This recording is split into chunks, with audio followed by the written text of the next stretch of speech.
Pinaghahandaan na ng ilang residente sa Dagupan City ang posibleng pagbaha kasabay ng pagpasok ng tag-ulan. Makibalita tayo live kay Sandy Salvacio. Sandy? Chris, unang araw pa lang ng onset ng rainy season ay isinailalim na ang Dagupan City sa orange warning level dahil umaabot sa 100 hanggang 200 mililitro itong rainfall sa syudad bunsod nitong sunod-sunod na pag-ulan. Mayat-maya ang nararanasang pag-ulan sa iba't ibang lugar sa Pangasinan.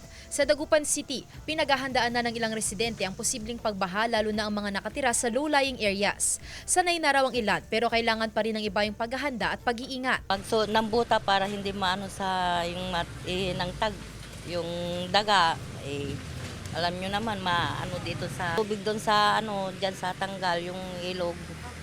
Tataas din yung tubig dito. Opisyal nang idineklara ng Pag-asa ang tag-ulan kahapon. Asahan na raw ang malalakas na pag-ulan ayon sa Pag-asa. Kasi tayo ng sunod-sunod na may pag-ulan na 3 araw na sunod-sunod na ulan na more than 1 millimeter. Bukod sa mga nasa low-lying area, pinag-iingat din ang mga nakatira malapit sa coastal areas. Normally, na makakaroon na tayo ng almost araw-araw na localized thunderstorm at makakaroon na tayo ng pakalat-kalat na pag-ulan sa iba't ibang bahagi na sa western part ng lalong-lalo sa western part ng Pangasinan.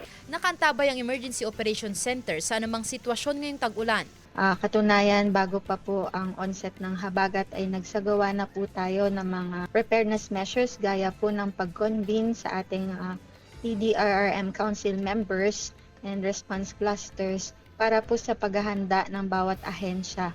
Regular din ang pakikipag-ugnayan ng PDRRMO sa mga local DRRMO upang matiyak ang kaligtasan ng bawat residente sa lalawigan.